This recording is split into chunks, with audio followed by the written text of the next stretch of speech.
Welcome back here at the fair with WCNY. I don't know, how many years has Bill Knowlton been playing bluegrass music here? Well, I know a good source. You want to ask him? Because he's sitting He's right here. From Bill Classic Knowlton. FM's WCNY. How you doing, Bill? Good to see you. The answer is I'm into my 37th year. 37 years. Amazing. I started when I was 4 years old. I was a boy genius. Well, that is wonderful. You know, before we go on, and I want to look you in the eye, but I can't help staring at your pants, honey, and don't take that the wrong way, but you get told that a lot. Is this like a theme you have going every time? Well, I have a collection of the world's worst pants, and Okay. I'd introduce 3 new pairs every year at my Bluegrass Ramble picnic. Okay. And I have a couturier who makes these things. Wow. She actually agrees to make them. Yes, she which does. scares me. And she doesn't want her name mentioned on the Okay, air, no but problem. she is a couturier, as I I call thought it. maybe you were a Jimmy Buffett fan or something, but this is just wild fabric. No, he's that you imitating have. me. Oh, I okay. see. All right. Okay. Bill, bluegrass, you got the big ramble on Chevy Court this year here at the fair. Yeah, after many years over at the Pepsi International Foods Pavilion, we've been promoted. And Wonderful. we're looking forward to having 3 big bands on Saturday morning, and then we'll broadcast it as part of the regular Bluegrass Ramble Sunday night show from 9 p.m. till midnight. Bluegrass really is America's music, isn't it? It really is. It was put together by Bill Monroe. It's named after Bill Monroe and the Bluegrass Boys, Right. rather than the state of Kentucky. And he's the only living person at the time who could say that he solely invented a form of music. It was Bill Monroe who put together the first seminal bluegrass band. Now, how did you get involved? Well, very difficult if you grew up in Queens or New York City, but I was going to say, not a lot of roots music there. no, but I used to listen to WWVA, which boomed into New York out of Wheeling, West Virginia, and they always had some great bluegrass on Saturday night, and everybody else was listening to Bill Haley, and I was listening to Flat and Scruggs. Wow. It must be fun to be doing it for all these years, though. I mean, you enjoy it so much.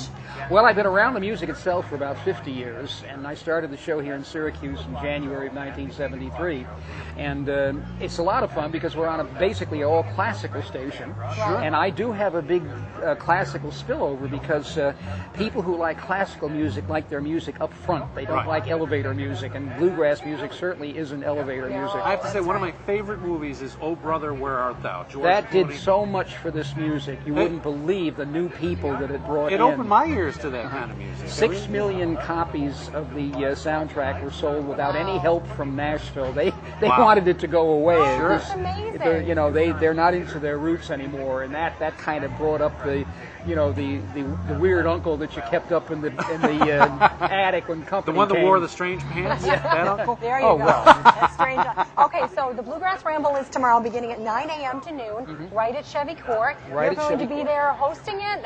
Tell me what you're going to be doing. And Well, we have 3 area bands, actually 2 area bands and 1 from Albany. We're having a band coming over called Dire Switch, and they've never really played this part of New York State before.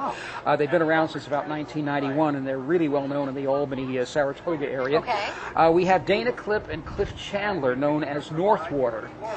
They play old-time music, pre-bluegrass music. You might say what ragtime is to Dixieland, that's what old-time music is to bluegrass. And Cliff Chandler went with me to Murfreesboro, Tennessee this summer for Uncle Dave Macon Days.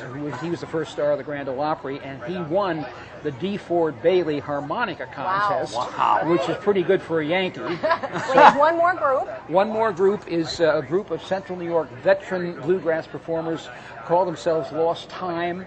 The reason why they do is because they kind of quit the music a little bit and went out and raised families and had a job, and then they got back together again, and they're making up for lost time. Well, Bill, we look forward to it, and congratulations on being upgraded to Chevy Court. If you'd like more information, WCNY.org/fair, and we'll see you tomorrow morning here at the fair. We'll be there. Good job. There you Thanks, go. Bill. Always Thank you. a pleasure. All righty. Still lots more coming here at the fair. If you get a chance to come out, you can be part of our studio audience. We tape the show Monday through Fridays, We do. right around 1 o'clock in the afternoon. And we've got, let's see, coming Tomorrow, up we tomorrow. have a lot of entertainment, so we can start right at the 2 p.m. performance. Right, Jordan Pruitt's going to be performing at 2 o'clock, as Dan O'Hara, State Fair Director, mentioned earlier, at 8 o'clock. Really a huge group that probably could have filled the grandstand. But you don't have to pay to see him. Shinedown is going to be up on the Chevy Court stage. That's right.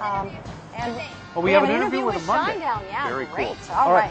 The Fray. if you've been a fan of popular music, the Fray is a huge group. They're going to be performing at the Mohegan Sun Grandstand along with Our Lady of Peace. Then we move on to Sunday because we're not going to be back until Monday at 2 p.m. Southside Johnny and the Asbury Dukes. What a great band. And at 8 p.m. They've been around forever. Darius Rucker. Does that name ring a bell? We like to call him Hootie from Hootie He's not and the Blowfish. Hootie, though. And you know, he's doing country now. I know. And I just heard some songs of his, and I think he's found his niche. It's really cool, but everybody always called him Hootie. That's probably why he got out of Hootie and the Blowfish. Sunday at the Mohegan Sun Grandstand, Jeff Dunham. Are you familiar with Jeff Dunham? I've heard a lot of good He's a ventriloquist, absolutely hysterical. Yes, boy, most downloaded YouTube videos, I think, around are Jeff Dunham. I know that was a very well-sold show here at the Mohegan Sun Grandstand. And then on Monday, it is Dairy Day. You and I actually are hosting the Celebrity Milkshake Making Contest. That's right, over on Chevy Court. Day. And then they're going to have the big cheese auction right after that. You don't want to miss that. Big wheels of cheese right down to the little gift baskets. As we mentioned, Shinedown, our producer, is sneaking into their dressing room later today, so we'll have an interview with that. And Jake Owen, who is opening tonight at Mohegan Sun Grandstand. All right. I guess our time is over. Please come out and check out the media center here on the backside of Chevrolet Court, right by Heroes and Legends. And who knows, maybe you'll show up on at the fair with WCNY. Thanks for watching. Have a great weekend. We'll see you here next Monday, WCNY at the fair.